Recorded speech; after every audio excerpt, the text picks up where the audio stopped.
আসসালামু আলাইকুম। কারিগরি এক্সপার্ট স্মার্ট লার্নিং সেন্টারে তোমাদের সবাইকে স্বাগতম। আশা করতেছি সবাই অনেক অনেক ভালো আছো। তো অনেকদিন পর আবার তোমাদের নিয়মিত ক্লাসগুলো আমি আপলোড দেওয়া শুরু করব। তো মাঝখানে কিছুদিন গ্যাপ ছিল। এখন থেকে ইনশাআল্লাহ ধারাবাহিকভাবে তোমাদের সবগুলো অধ্যায়ই ধারাবাহিকভাবে দেওয়ার চেষ্টা করব এবং সবগুলো বই প্রায় আমি ক্লাস নেওয়ার চেষ্টা করব। তো আজকে আমি আলোচনা করব হলো আমাদের খুবই গুরুত্বপূর্ণ একটা সাবজেক্ট, তোমাদের হাইড্রোলিক্সের 2 নম্বর অধ্যায়। তো 2 নম্বর অধ্যায়টা তোমরা কি দেখতে পাচ্ছ? আসলে দেখি, এখানে 2 নম্বর অধ্যায়ের নাম হচ্ছে প্রবাহের চাপ এবং প্রবাহের চাপ পরিমাপ কৌশল। ঠিক আছে। তো এই অধ্যায়টা খুবই মজার এবং খুবই সহজ একটা অধ্যায় এবং পরীক্ষার জন্য খুবই গুরুত্বপূর্ণ। তো চলো আর কথা না বাড়াই আমরা ক্লাসটা শুরু করি। প্রথমেই আমরা দেখো, এখানে যেহেতু আমাদের চাপের পরিমাপ নিয়ে আলোচনা করা হবে, তাহলে সেই সম্পর্কে কিছু কথা বলা যাক। তো প্রথমে আমাদের বুঝতে হবে যে এই চাপ পরিমাপের জন্য আমাদের কি দরকার। তো চাপ পরিমাপের জন্য অবশ্যই চাপ পরিমাপক যন্ত্রের দরকার, তাই না?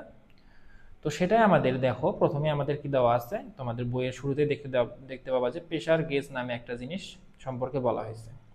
তো গেজ মানে হচ্ছে যে জিনিসটা দিয়ে কোনো কিছুর পরিমাপ করা হয় সেটাই হচ্ছে গেজ। ঠিক আছে। তাহলে প্রেসার গেজ কি হবে ভাইয়া? যে ডিভাইস বা যন্ত্র দ্বারা চাপের পরিমাপ করা হয় সেটাই হচ্ছে কি প্রেসার গেজ।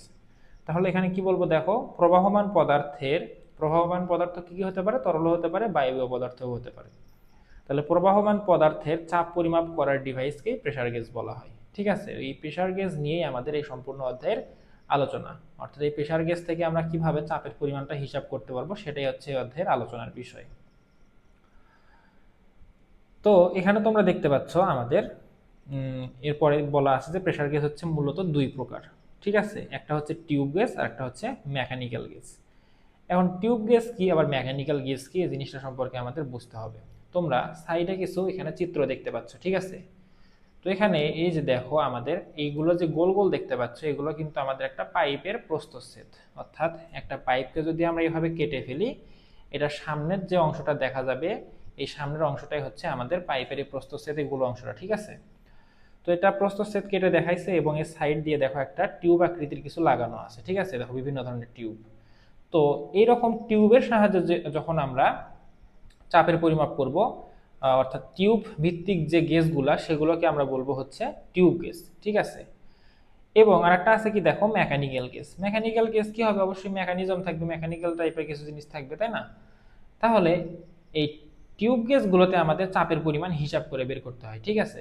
আর এই মেকানিক্যাল গেজে একদম এরকম কাঁটা দেওয়া থাকে এবং সেখানে এই কাঁটাটা ঘড়ির মতো করে এরকম দাগ দেওয়া থাকে। এখানে আমাদের এই কাঁটার চারপাশ দিয়ে এই কাঁটাটা যেখানে যায় শো করবে, সেই জায়গায় আমরা বুঝবো যে ওই জায়গার চাপের পরিমাণ হচ্ছে ওই ওই পরিমাণ। ঠিক আছে।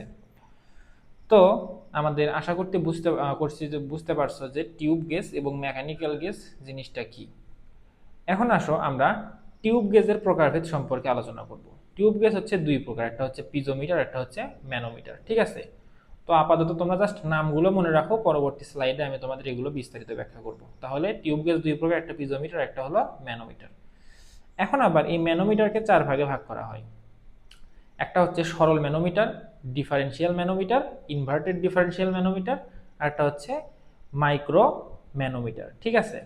তো এই ম্যানোমিটারের 4টা প্রকার ভেদের মধ্যে আমাদের প্রথম 3টা সম্পর্কে বেশি আলোচনা করা হবে, কারণ এই 3টা বিষয় আমাদের এই অধ্যায়ে তোমার ম্যাথের ক্ষেত্রে লাগে, লাস্টেরটা খুব একটা বেশি লাগে না। তো আমরা প্রথম 3টা সম্পর্কে বিস্তারিত আলোচনা করব পরবর্তীতে।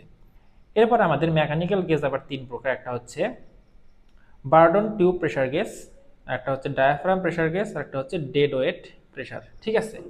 তো এই 3টার মধ্যে আমাদের এই যে প্রথম যে প্রেসার গেজটা আছে, অর্থাৎ বার্ডন টিউব প্রেসার গেজ, এটা আমাদের জন্য গুরুত্বপূর্ণ। অর্থাৎ এটা আমাদের পরীক্ষায় প্রশ্নে এসে থাকে। ঠিক আছে। তো আমরা শুধু এখান থেকে এটা সম্পর্কে আলোচনা করব।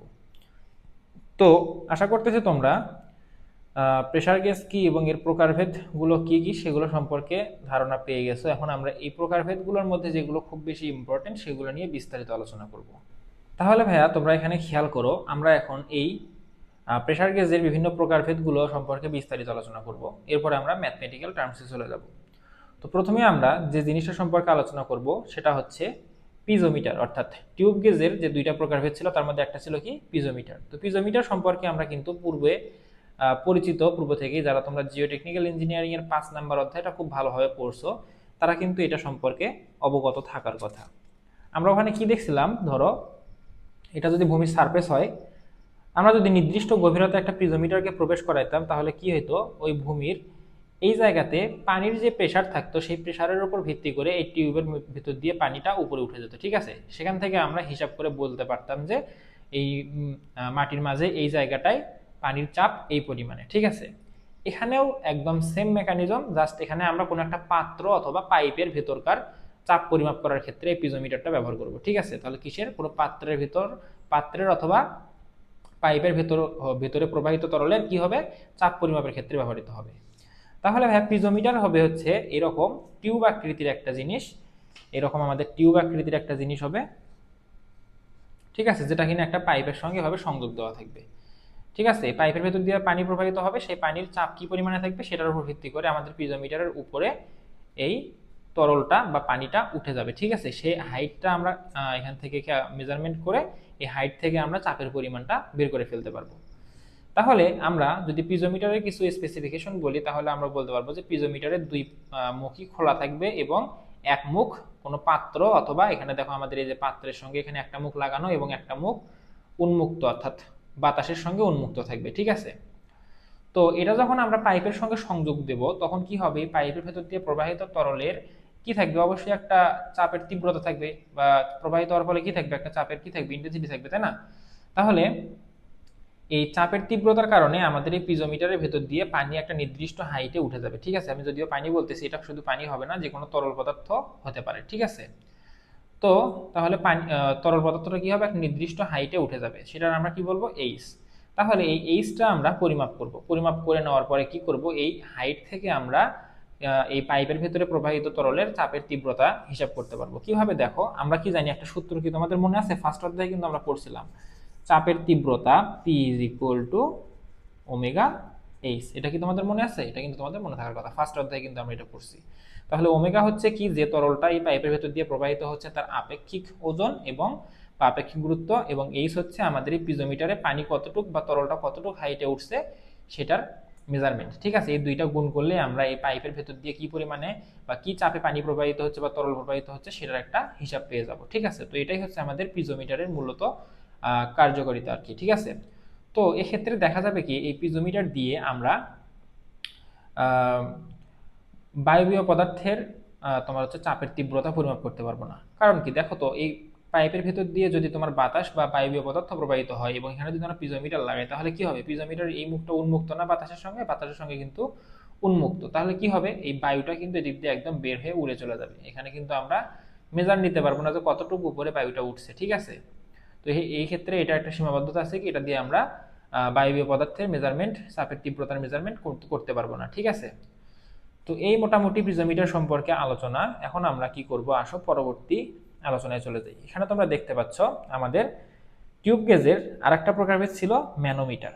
এখন এই অধ্যায়ের বেশিরভাগ ম্যাথই হচ্ছে এই ম্যানোমিটার সম্পর্কিত। ঠিক আছে, তো এই বিষয়গুলো একটু তোমরা খুব মনোযোগ দিয়ে একটু দেখার চেষ্টা করো এবং খুব সহজভাবে বুঝে নেওয়ার চেষ্টা করো। ঠিক আছে, তো প্রথমে আমাদের সরল ম্যানোমিটার, আমি জাস্ট তোমাদের এখানে চিত্রগুলোর সঙ্গে পরিচিত করে দিই, পরবর্তীতে আমি তোমাদের পরবর্তী স্লাইডে এগুলো একটা একটা করে ধরে ধরে তোমাদের কাছে ব্যাখ্যা করব। ঠিক আছে, তো সরল ম্যানোমিটার হচ্ছে আমাদের এই যে এই দুইটা।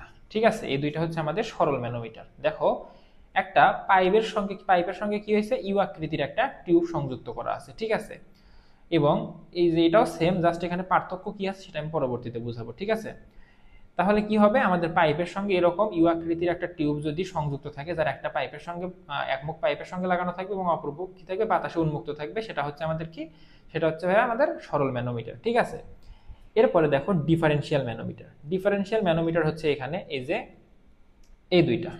ঠিক আছে, এই দুইটা হচ্ছে আমাদের ডিফারেনশিয়াল ম্যানোমিটার। তো এই ক্ষেত্রে কি হবে, এই ডিফারেনশিয়াল ম্যানোমিটার দ্বারা একটা একই পাইপের ভেতর দিয়ে ধরো দুইটা পয়েন্টে, ধরো একটা পাইপ আছে, হ্যাঁ, এই পাইপের আমরা দুইটা পয়েন্টে এভাবে একটা ডিফারেনশিয়াল ম্যানোমিটার লাগাই দিলাম। ঠিক আছে, তাহলে এই দুই পয়েন্টে চাপের তীব্রতার পার্থক্য কত হবে সেটা আমরা এই ইনভার্টেড ডিফারেনশিয়াল ম্যানোমিটার দিয়ে পরিমাপ করতে পারবো। অথবা এমন হতে পারে কি এরকম দুইটা পাইপের সঙ্গে সংযোগ দেবো এই ইনভার্টেড ডিফারেনশিয়াল ম্যানোমিটারটা, তাহলে এই পাইপের ভেতর দিয়ে প্রবাহিত তরলের চাপের তীব্রতা এবং এই পাইপের ভেতর দিয়ে প্রবাহিত তরলের চাপের তীব্রতার মধ্যে পার্থক্য কতটুকু হবে সেটা আমরা এই ইনভার্টেড ডিফারেনশিয়াল ম্যানোমিটার দ্বারা পরিমাপ করতে পারবো। আর সরল ম্যানোমিটার দ্বারা আমরা একটা পাইপের মধ্যে দিয়ে কি যে তরল প্রবাহিত হচ্ছে তার চাপের তীব্রতার পরিমাণ হিসাব করতে পারবো। ঠিক আছে, এরপরে ভাইয়া দেখো এখানে আমাদের কি আছে, আমাদের এই যে আরেকটা ইনভার্টেড ডিফারেনশিয়াল ম্যানোমিটার আছে। ঠিক আছে, তো এটা একটু ভিন্নতা আছে, এটা আমি পরবর্তীতে আলোচনা করব যে এই দুইটার মধ্যে ভিন্নতা কি। দুইটাই কিন্তু ডিফারেনশিয়াল ম্যানোমিটার। ঠিক আছে, এরপরে দেখো ইনভার্টেড ডিফারেনশিয়াল ম্যানোমিটার। তো এইটা জাস্ট এইটার সেম টু সেম হবে, জাস্ট কি হবে একটু উল্টা হবে। দেখো এটা কিন্তু ইউ শেপের, এটা হচ্ছে কি একটু ইউটাকে উল্টা দিলে যে শেপ হবে সেটা অর্থাৎ এরকম। ঠিক আছে, এরকম টাইপের যখন থাকবে তো তখন এটাকে আমরা বলবো হচ্ছে ইনভার্টেড ডিফারেনশিয়াল ম্যানোমিটার।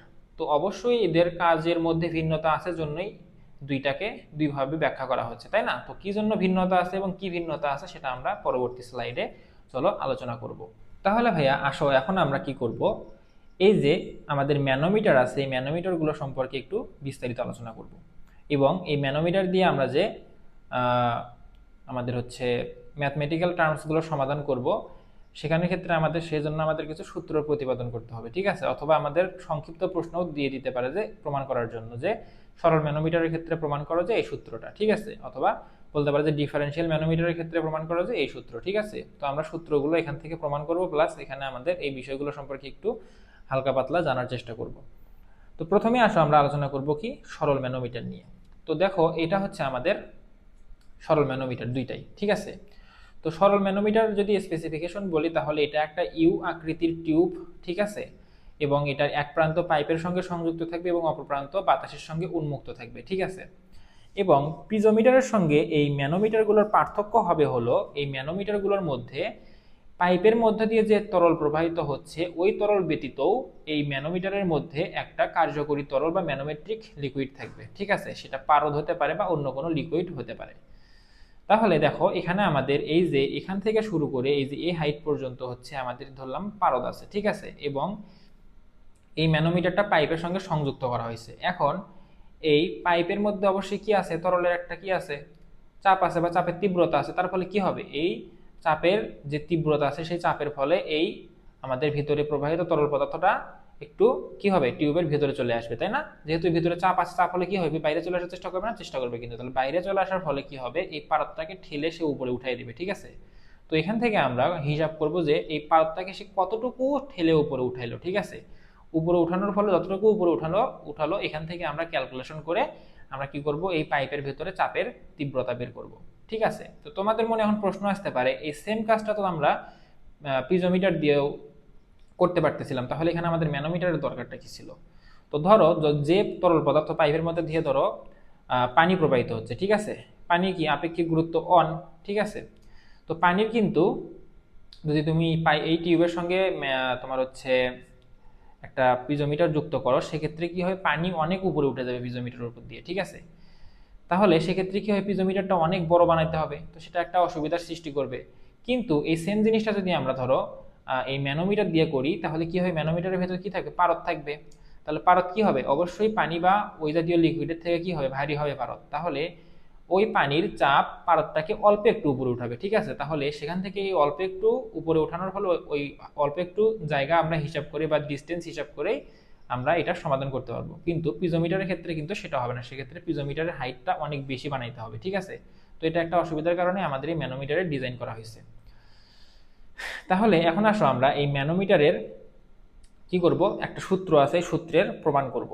তো ভাইয়া দেখো আমাদের প্রশ্নে বলতে পারে যে এই সরল ম্যানোমিটারের যে সূত্র আছে বা সমীকরণ আছে সমীকরণটা প্রতিপাদন করো। অর্থাৎ এই সরল ম্যানোমিটার থেকে আমরা যে হিসাব করে চাপের তীব্রতার পরিমাণ বের করব তার জন্য একটা অবশ্যই কি আছে, সূত্র আছে, সেই সূত্রটা আমাদের প্রতিপাদন করতে বলতে পারে। তাহলে এখন আসো আমরা সেই সূত্রটার প্রতিপাদন করব। তার আগে আমাদের এখানে বেসিক কিছু জিনিস বুঝতে হবে। যেমন দেখো আমাদের এখানে জেড জেড নামে একটা অক্ষ আছে। ঠিক আছে, এটাকে বলা হয় হচ্ছে কমন অক্ষ বা ডেটাম লাইন। ঠিক আছে, তো এই ডেটাম লাইনটা হবে হচ্ছে আমাদের পাইপের ভেতর দিয়ে প্রবাহিত তরল পদার্থ এবং এই ম্যানোমিটারের ভেতরে যে লিকুইডটা আছে, অর্থাৎ এখানে আমরা যেহেতু দেখতেছি পারদ, এই পারদ টাইপের যে জিনিসটা থাকবে বা হচ্ছে ম্যানোমেট্রিক যে লিকুইডটা থাকবে, এই দুইটা লিকুইড যে জায়গায় মিলিত হবে সেই তল বরাবর আমরা একটা এরকম কি করব, ডেটাম লাইন কল্পনা করব। ঠিক আছে, তো ঠিক আছে, আমরা ডেটাম লাইন কল্পনা করলাম। এখন আমরা কি করব, এইখানে হিসাবের কিছু সিস্টেম আছে। আমরা চাইলে এখানে দুইভাবে হিসাব করতে পারি। একটা ধরো হচ্ছে ডান বাহু বাম বাহু হিসাবে করতে পারি, আর একটা হচ্ছে আমরা পুরোটা ক্যালকুলেশন করে হিসাব করতে পারি। তো আসো আগে আমরা ডান বামের হিসাবটা বুঝি, তারপরে আমরা পুরোটা ক্যালকুলেশন করব। তো ডান বামের হিসাবটা কিভাবে হবে, অর্থাৎ ডান বাহু এবং বাম বাহুর হিসাবটা কিভাবে হবে সেটা আমরা আসো বুঝি। তো এই ক্ষেত্রে দেখো, আমাদের এই ম্যানোমিটারের এই পাশের বাহুটা হচ্ছে বাম বাহু, আর এই পাশের বাহুটা কি ভাইয়া, ডান বাহু। তো এই ক্ষেত্রে সবসময় এই ম্যানোমিটারগুলোর ক্ষেত্রে হিসাব করে দেখা যায় যে তোমার বাম বাহুতে লিকুইড যে পরিমাণে প্রেসার দিচ্ছে, ডান বাহুতেও আমাদের হিসাব করে সেই পরিমাণই আমরা প্রেসারের পরিমাণ পাবো। ঠিক আছে, তাহলে এক্ষেত্রে আমরা কি করব, এই যে আমাদের ম্যানোমিটারের মাঝখান দিয়ে আমরা কি করব, একটা একটা রেফারেন্স লাইন মনে মনে কল্পনা করব। ঠিক আছে, এটা দাগানোর দরকার নেই, আমরা জাস্ট মনে মনে কল্পনা করব। কল্পনা করার পর আমরা এই পাশে হিসাব করব এবং এই পাশে হিসাব করব। হিসাব করলে দেখবো যে আমরা দুই পাশে সমান পাচ্ছি। ঠিক আছে, তো সেক্ষেত্রে আমরা কি করতে পারবো, এই পাশের চাপের পরিমাণ ইজ ইকুয়াল টু এই পাশের চাপের পরিমাণ লিখতে পারবো।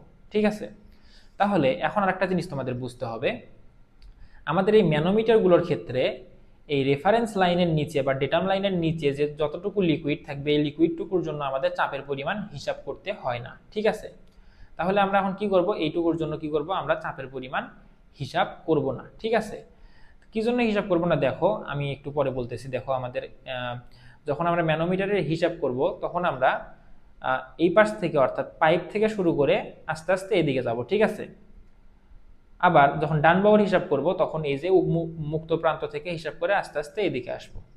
তাহলে এই ক্ষেত্রে আমাদের খেয়াল রাখতে হবে যে আমরা যখন হিসাব করে নিচের দিকে যাব তখন চাপের পরিমাণ হবে পজিটিভ, আর যখন আমরা হিসাব করে উপরের দিকে যাব তখন হবে চাপের পরিমাণ নেগেটিভ। ঠিক আছে, বিষয়টা আমি একটু পরে আরো ক্লিয়ার করতেছি তোমাদের। দেখো, তাহলে প্রথমে আমরা কি করব, ডান বাহু এবং বাম বাহুর যে সম্পর্কটা আছে সেটা দিয়ে এটাকে প্রমাণ করব। ঠিক আছে, তো এখানে আমরা লিখতে পারি যে তোমার হচ্ছে ডান বাহু ইজ ইকুয়াল টু বাম বাহু। ঠিক আছে, এটা আমরা মনে রাখবো, যদিও লেখার দরকার নেই, তোমরা তাহলে লিখতে পারো।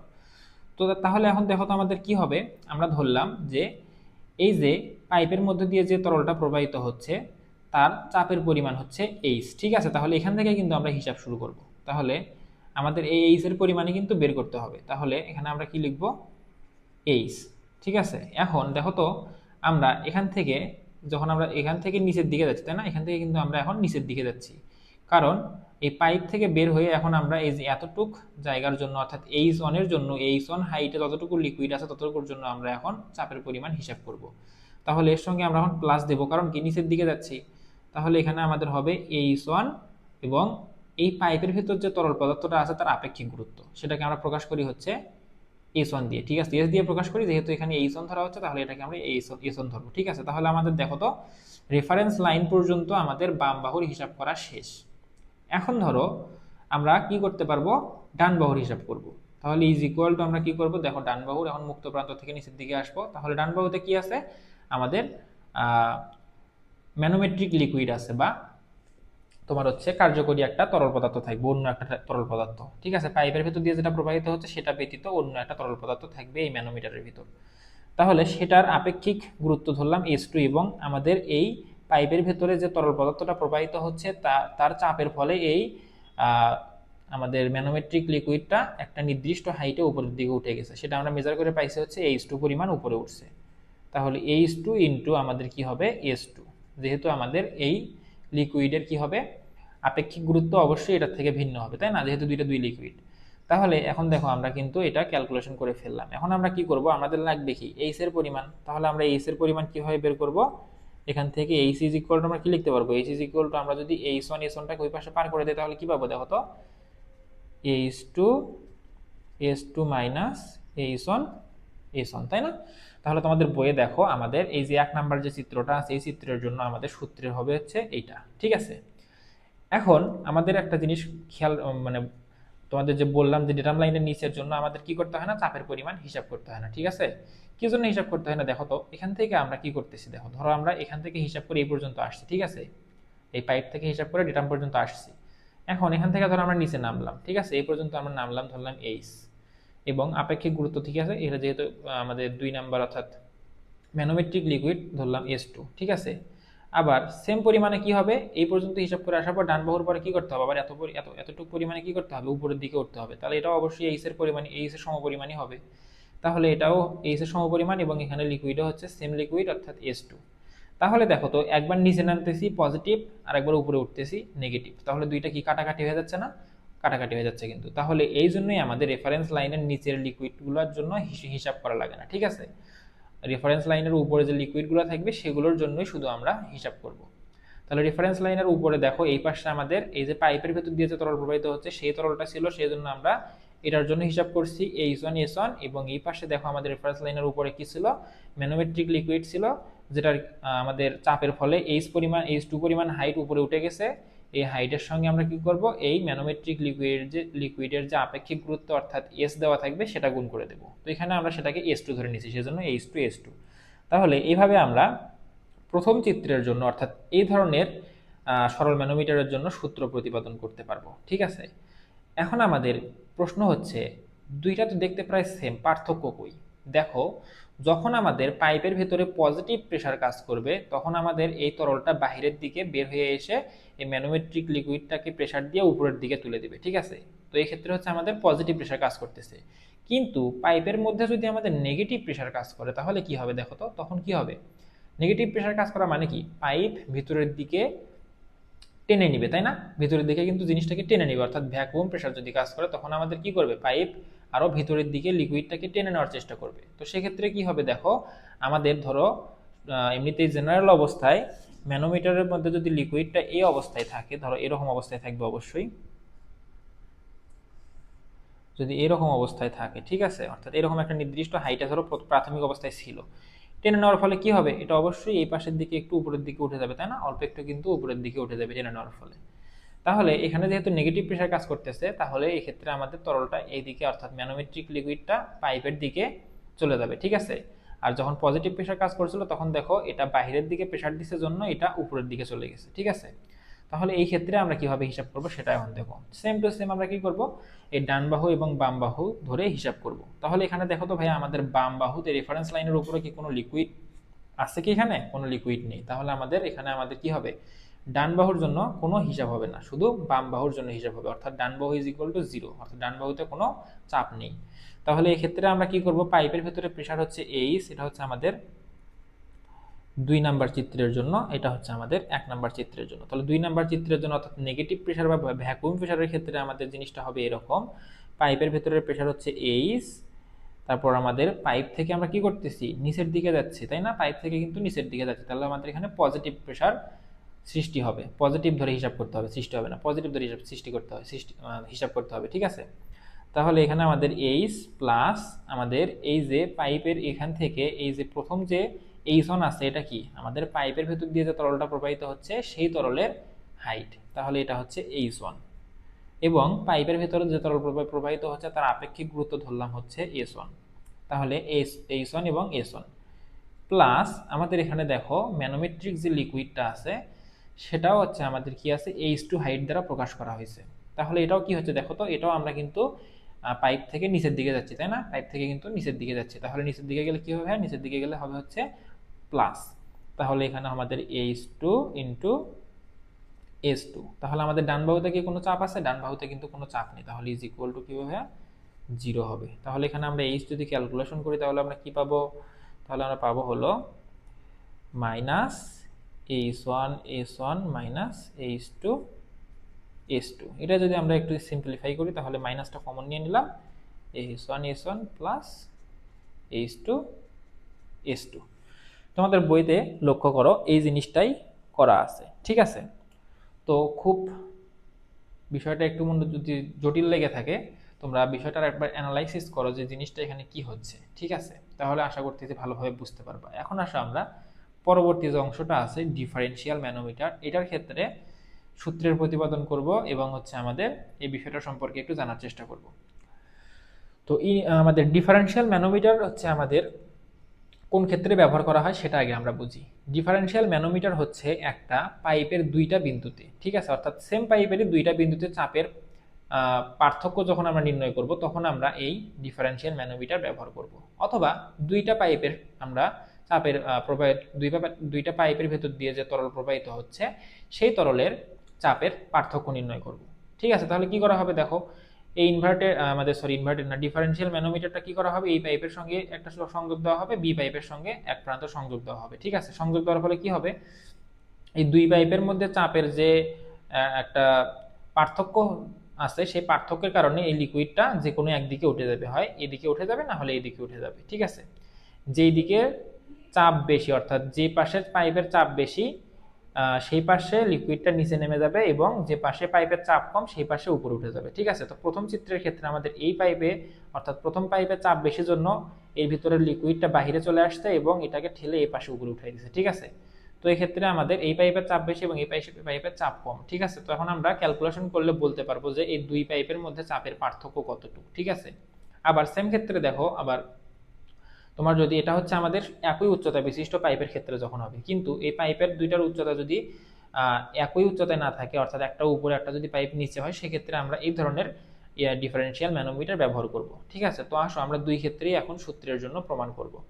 তো সেম আগের মতোই আমরা ডান বাহু এবং বাম বাহু সমান ধরে হিসাব করব। ঠিক আছে, এবং পাইপ থেকে নিচের দিকে গেলে নেগেটিভ এবং পাইপ থেকে যদিও বললে ভুল হবে, আমাদের নিচের দিকে গেলে নেগেটিভ এবং উপরের দিকে গেলে পজিটিভ। ঠিক আছে, এটা তোমরা মনে রাখবা। আর হিসাব সবসময় শুরু করবা হচ্ছে এই তোমার পাইপ থেকে। ঠিক আছে, অর্থাৎ যেখানে তোমার ম্যানোমিটারটা সংযোগ দেওয়া আছে সেখান থেকে তোমরা হিসাবটা শুরু করবা। তাহলে আসো, এখন আমি আশা করতেছি তোমরা ডিফারেনশিয়াল ম্যানোমিটার জিনিসটা কি সেটা বুঝতে পারছো। এখন আসো এটার জন্য যে সূত্র আছে সেটা আমরা প্রতিপাদন করব। তো প্রথমে আমরা কি করব, এক নাম্বার চিত্রের জন্য যে সূত্র আছে সেটা প্রতিপাদন করব। এক নাম্বার চিত্রে দেখো তো আমাদের কি হচ্ছে, আমরা হিসাব শুরু করব এ থেকে। তাহলে এ পাইপের মধ্যে কি আছে, অবশ্যই একটা প্রেসার আছে, তাহলে সেই প্রেসারের নাম দিলাম আমরা হচ্ছে H A.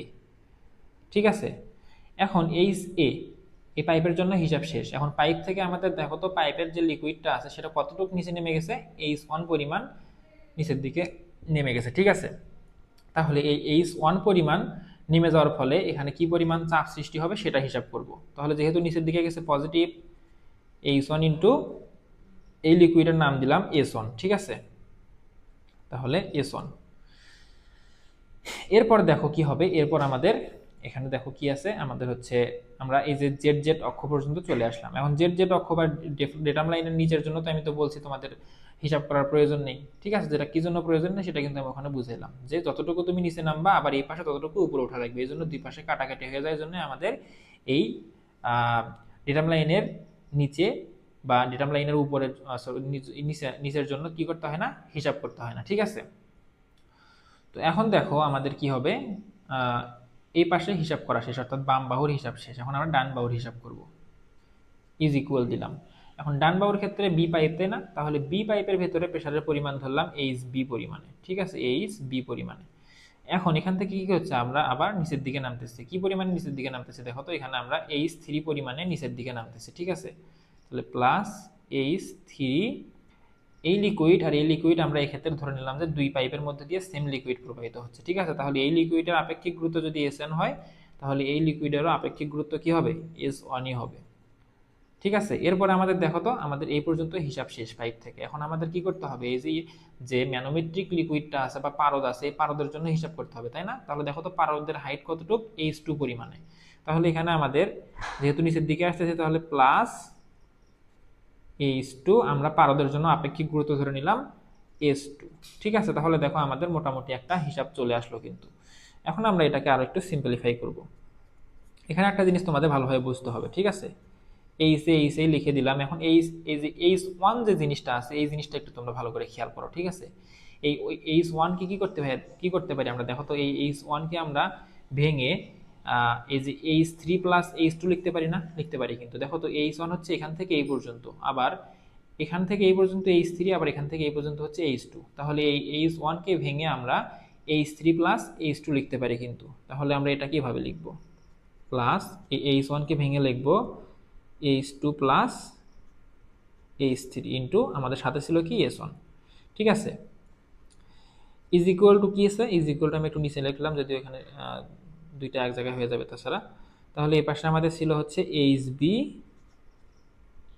Plus H3 S1 plus H2 S2, ঠিক আছে। এখন দেখো আমাদের এক্ষেত্রে আমাদের এখন কি করা লাগবে, আমরা যেহেতু দুই পাইপের চাপের পার্থক্য নির্ণয় করব, তাহলে আমরা কি করব, এই HA এবং HBটাকে এক পাশে নিয়ে যাব। তাহলে HA মাইনাস HB, এটা করলেই তো আমরা চাপের পার্থক্য পাবো, তাই না? তাহলে কি পাইলাম আমরা, দেখো এখান থেকে আমরা HBটাকে এই পাশে পার করে দিলাম। এখন তাহলে আমরা কি করব, এই H এর সঙ্গে যে অংশটুকু ছিল এটাকে আমরা এই পাশে পার করে দিব। তাহলে এই পাশে আমাদের যা যা ছিল সেটা আগে লিখি, H3 S1 plus H2 S2, ঠিক আছে। এখন এটাকে এই পাশে পার করলে কি হবে, এই পাশে ছিল পজিটিভ, সমানের ওই পাশে গেলে হবে কি নেগেটিভ। তাহলে মাইনাস H2, আমি একদম ডাইরেক্ট গুণ করে এই পাশে পার করে দিলাম, ঠিক আছে। তোমরা একটু বিষয়টা বুঝে নিও। তাহলে এখানে আমরা H2 দিয়ে যদি S1 কে গুণ করি, তাহলে H2 S1 minus H3 S1। এখন একটা জিনিস দেখো তো, এই যে H3 S1 আর H3 S1 কেটে দেয় না, কারণ এটা কি পজিটিভ, এটা হচ্ছে নেগেটিভ। তাহলে এটা আমরা কেটে দিব। তাহলে এখানে থাকলো কি ভাইয়া, দেখো তো H2 S2 minus H2 S1, ঠিক আছে। তাহলে এটাকে আমরা এখন এখানে একটু লিখে ফেলি।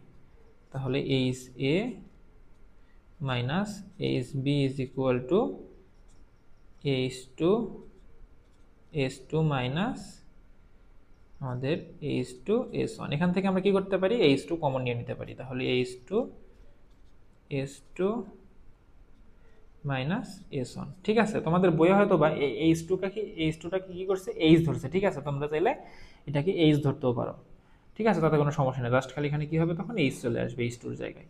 তাহলে আশা করতেছি প্রথম চিত্রের জন্য আমাদের যে সমাধানটা ছিল সেটা তোমরা বুঝতে পারছো। এখন আমরা 2 নাম্বার চিত্রের জন্য, অর্থাৎ এই যে যদি পাইপের হাইট ভিন্ন হয় এবং দুই পাইপের ভেতর দিয়ে দুই ধরনের লিকুইড প্রবাহিত হয়, তাহলে আমরা তার জন্য কিভাবে হিসাব করব সেটা দেখব, ঠিক আছে। তাহলে ভাইয়া এখন আমরা হিসাব করব হচ্ছে কি, এই 2 নাম্বার চিত্রের জন্য। এই 2 নাম্বার চিত্রের জন্য এই পাইপের মধ্য দিয়ে দুই ধরনের লিকুইড প্রবাহিত হচ্ছে। এটা যদি S1 হয়, এটা আমরা ধরলাম S3, এবং এই যে ম্যানোমেট্রিক লিকুইডটাকে ধরলাম S2, ঠিক আছে। অর্থাৎ 3 ধরনের লিকুইড নিয়ে এখানে কাজ হবে। এখানে আমরা কাজ করলাম কি নিয়ে, 2 ধরনের লিকুইড নিয়ে। এই দুই পাইপের ভেতর দিয়ে সেম লিকুইড এবং ম্যানোমেট্রিক লিকুইড, ঠিক আছে। এটা হচ্ছে দুইটাই S1, এটা হচ্ছে S2। কিন্তু এখানে আমাদের পাইপটার হাইটটাও আলাদা হবে, অর্থাৎ উঁচু নিচুতে থাকতে পারে পাইপটা। আবার আমাদের তোমার দুই পাইপের ভেতর দিয়ে কি হবে, দুই ধরনের লিকুইড প্রবাহিত হবে। সেক্ষেত্রে আমরা কিভাবে হিসাব করব সেটা এখন দেখব। তো এক্ষেত্রে আমাদের হিসাবটা হবে এরকম, দেখো আমাদের যেহেতু দুই পাইপের চাপের পার্থক্য নির্ণয় করতে হবে, তাহলে আমরা এই পাশ থেকে শুরু করি। তাহলে এই পাইপের ভিতর চাপের পরিমাণ কত হবে, এই পাইপের ভিতরে চাপের পরিমাণ হবে, দেখো আগের মতোই সেম HA পরিমাণে, ঠিক আছে। এখন এখান থেকে আমরা কতটুকু নিচে নামবো ভাইয়া, H1 পরিমাণ নিচে নামতেছি। তাহলে নিচে নামলে কি হয়, পজিটিভ। তাহলে এখানে প্লাস দিয়ে দাও, কতটুকু পজিটিভ হবে, H1 ইন্টু এই যে এটার হচ্ছে আমাদের আপেক্ষিক গুরুত্ব কত, আপেক্ষিক গুরুত্ব আমাদের S1। তাহলে H1 S1, ঠিক আছে। এরপরে দেখো তো ভাইয়া, আমাদের এই পর্যন্ত ডেটাম পর্যন্ত কিন্তু আমরা কি করলাম, চলে আসলাম। তাহলে আমাদের ডেটামের নিচের জন্য তো হিসাব করা লাগবে না, কারণ এই পাশে যতটুকু নিচে নামবো আবার এই পাশে ততটুকুই উপরে উঠতেছে। তাহলে দুইটাই কাটাকাটি হয়ে যায়, ঠিক আছে। সেই জন্য আমাদের ডেটামের নিচের জন্য হিসাব করা হয় না। এরপরে তাহলে আমরা ইকুয়াল দিয়ে দিলাম। এখন আমরা কি করব, বাম বাহুর জন্য, ডান বাহুর জন্য হিসাব করব। তাহলে ডান বাহুর আমাদের পাইপের নাম কি, বি। তাহলে আমরা ধরলাম এটার প্রেসার হচ্ছে HB পরিমাণ। এখন এই পাইপ থেকে আমরা কতটুকু নিচে নামতেছি, পাইপের ভিতর যে লিকুইড আছে সেটা দেখো আমাদের H3 পরিমাণে বাহিরে চলে আসছে। তাহলে H3 পরিমাণে লিকুইড কি পরিমাণে প্রেসার সৃষ্টি করবে সেটা আমরা লিখে ফেলি, যেহেতু নিচের দিকে যাচ্ছি পজিটিভ। তাহলে H3, এই পাইপের যে লিকুইড আছে তার আপেক্ষিক গুরুত্ব হচ্ছে H3। আবার আমাদের এখান থেকে দেখো তো, এখান থেকে এই যে ডেটাম পর্যন্ত কি আছে, ম্যানোমেট্রিক লিকুইড আছে, ঠিক আছে।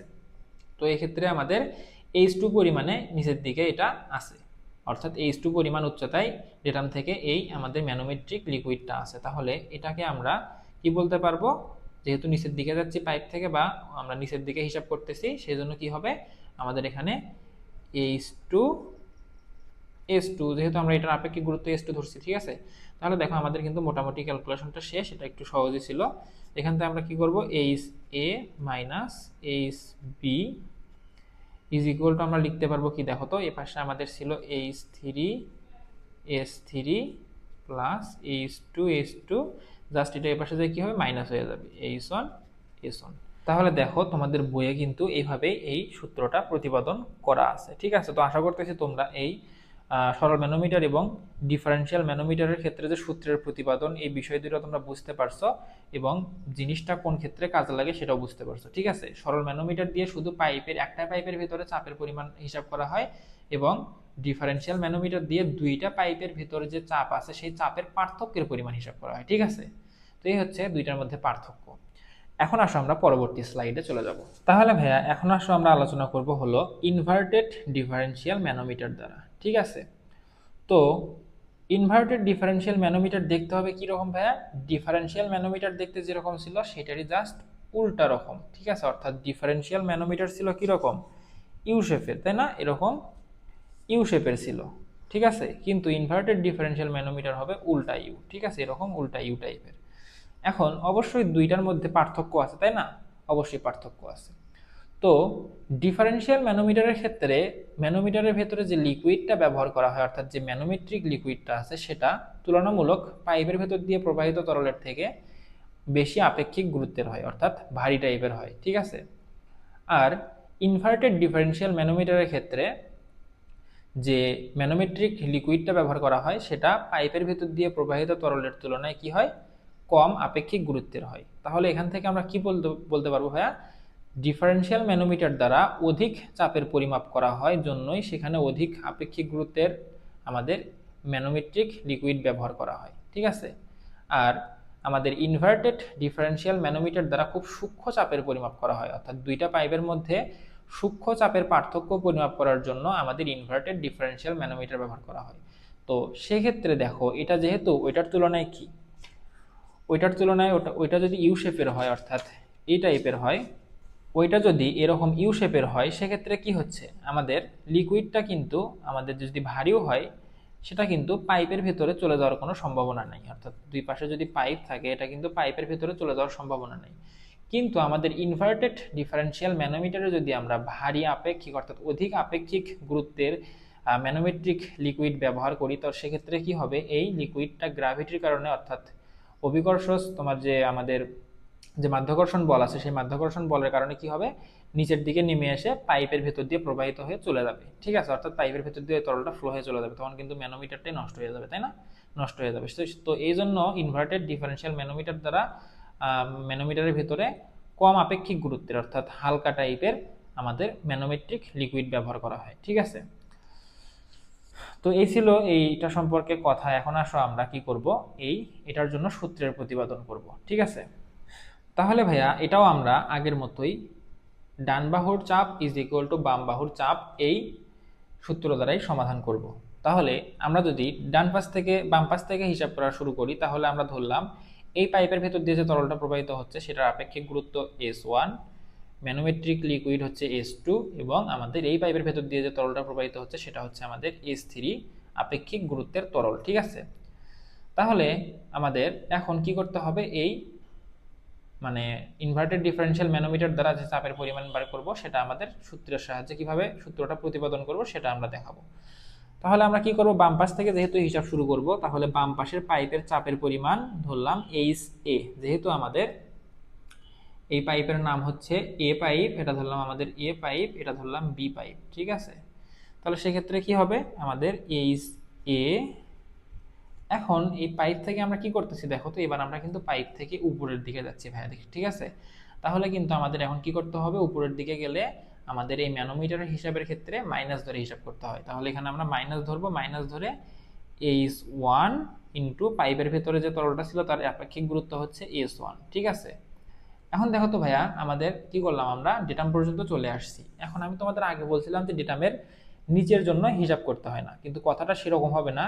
কথাটা হবে যে হচ্ছে ডেটাম থেকে নিচেও হতে পারে উপরেও হতে পারে, অর্থাৎ যেখানে মিলিত হবে সেখান থেকে আমাদের দেখা লাগবে যে ডেটামটা অঙ্কন করার পরে কোন জায়গায় ছেদ করতেছে, অর্থাৎ এটার উপর নির্ভর করে আমাদের এটা হিসাব করতে হবে। এক্ষেত্রেও কি হবে দেখো তো, আমরা যতটুকু এখানে উপরের দিকে যাব এই পাশে এসে আবার ততটুকু নিচের দিকে যাব, তাই না?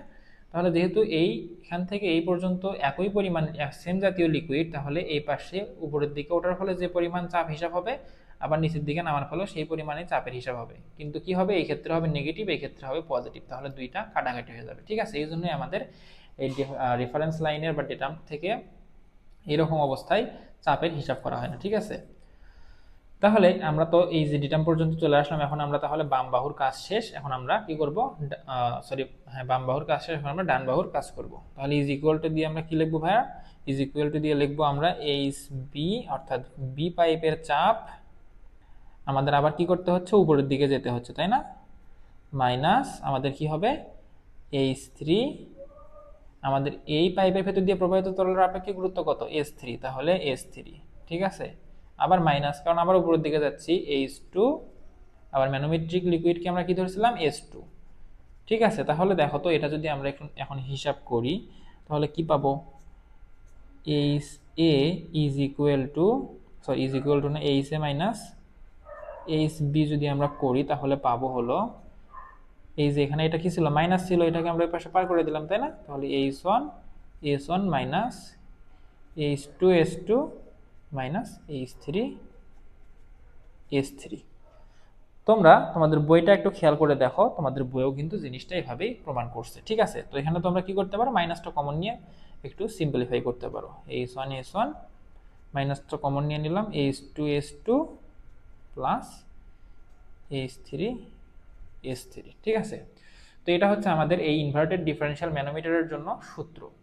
তোমরা এই সূত্রগুলো মুখস্থ করবে না। ঠিক আছে, আমি তোমাদের ম্যাথ করার সময় এখন আমরা যেভাবে ডান বাহু ইজ ইকুয়াল টু বাম বাহু ধরে হিসাব করলাম, তখনও আমরা এভাবে হিসাব করবো, এগুলো তোমাদের মুখস্থ করার কোনো দরকার নেই। এখন আসো আমরা সর্বশেষ থিওরি অংশ, বার্ডন যে টিউব প্রেসার গেজ আছে সেটা সম্পর্কে একটু আলোচনা করবো, জাস্ট একটু ধারণা দেবো তোমাদের। এটা তোমাদের মেবি সংক্ষিপ্ত প্রশ্নে মাঝে মাঝে দিয়ে থাকে বা রচনামূলকে হয়তো বা দিয়ে থাকে, দেখে নিবা তোমরা। তো জিনিসটা হচ্ছে কি, দেখো আমাদের ধরো একটা পাইপ আছে, হ্যাঁ একটা পাইপ, তো এইরকম যে আমাদের মেকানিক্যাল তোমার হচ্ছে গেজগুলো আছে সেগুলো কি হয়, এরকম তোমার হচ্ছে ডায়াল লাগানো থাকে, অর্থাৎ এখানে কাটা থাকে, কাটার চারপাশে এরকম দাগ কাটা থাকে, কাটাটা যেখানে যে থামবে সেইটাই হচ্ছে আমাদের চাপের পরিমাণ। তো এগুলো এরকম পাইপে এভাবে লাগানো থাকে। ঠিক আছে, এবং এর চারপাশ দিয়ে এভাবে দাগ কাটা থাকে এবং মাঝখানে একটা কাটা থাকে। তো কাটাটা চাপের ফলে যেখানে যে থামবে সেটাই হচ্ছে আমাদের কি, ওই পাইপের ভিতর দিয়ে প্রবাহিত তরলের চাপের পরিমাণ। তাহলে এই যে আমাদের বার্ডন যে টিউবটা আছে সেটা কিভাবে কাজ করে, তো ধরো এটা আমরা একটা পাইপের সঙ্গে সংযোগ দিয়ে দিলাম। ঠিক আছে, একটা পাইপের সঙ্গে সংযোগ দিয়ে দিলাম, তো এই পাইপের ভেতর দিয়ে কি হচ্ছে, অবশ্যই লিকুইড প্রবাহিত হচ্ছে। এর ফলে কি হবে, এর ভেতর দিয়ে লিকুইডটা এই যে টিউব আছে দেখো, এদিক দিয়ে একটা, এই লিকুইডটা এদিক দিয়ে এই পেছন দিয়ে ভাবে ঘুরে দেওয়া আছে। ঠিক আছে, এটা যদিও একটু তোমাদের ঘড়িটাকে বা ডায়ালটাকে কেটে দেখানো হয়েছে, এটা কিন্তু আমাদের পেছন দিয়ে থাকে। ঠিক আছে, ডায়ালের পেছন দিয়ে, তাহলে এই সামন দিয়ে ঘড়ির মতো থাকে এবং পেছন দিয়ে এই টিউবটা দেওয়া থাকে। এর ফলে কি হয়, এর ভেতর দিয়ে পানিটা উঠে যে এখানে একটা মাথা থাকে, এই মাথাটা কি করে, এখানে একটা গিয়ার থাকে, এই গিয়ারে চাপ দেয়। ঠিক আছে, এভাবে চাপ দেয়, চাপ দেওয়ার ফলে কি হয়, এই গিয়ারটা এদিকে সরে যায়, এর ফলে এই কাঁটাটা এদিকে চলে যায়। ঠিক আছে, এদিকে ঘুরে যায়। ঠিক আছে, তাহলে এর ফলে কি হয়, এই কাঁটাটা যেখানে যায় থামবে সেটাই হচ্ছে এই পাইপের ভেতর দিয়ে প্রবাহিত তরলের বা লিকুইডের চাপের পরিমাণ। ঠিক আছে, তো আশা করতেছি মেকানিজমটা তোমরা বুঝতে পারছো। তোমরা জাস্ট বইয়ে যে অংশটুকু আছে তোমরা ওইটুকু রিডিং করে নিবা এবং আমি যেভাবে বললাম এভাবে বোঝার চেষ্টা করবা, তাহলে বিষয়টা তোমরা ক্লিয়ার হতে পারবা। ঠিক আছে, তো কি বললাম, যখন আমরা এটা পাইপের সঙ্গে সংযোগ দিব, পাইপের ভেতরে চাপের কারণে পানিটা উপরের দিকে উঠে যাবে, এই টিউব দিয়ে উঠে যায়, এখানে আমাদের যে একটা গিয়ার থাকবে, এই যে আমাদের এই গিয়ারে চাপ দেবে এবং এই গিয়ারটা সরে যাওয়ার ফলে এই কাটার সঙ্গেও একটা গিয়ার থাকবে, দুইটা ঘুরে যাবে, ঘুরে যাওয়ার ফলে কাঁটাটা এরকম নির্দিষ্ট একটা দূরত্ব অতিক্রম করবে এবং যেখানে যায় থামবে সেটাই হবে এই পাইপের ভিতরে চাপের পরিমাণ। ঠিক আছে, তো আশা করতেছি আমাদের থিওরি অংশটুকু তোমরা খুব ভালোভাবে বুঝতে পারছো। এখন আমরা এই অধ্যায়ের গাণিতিক সমস্যার সমাধানে চলে যাব।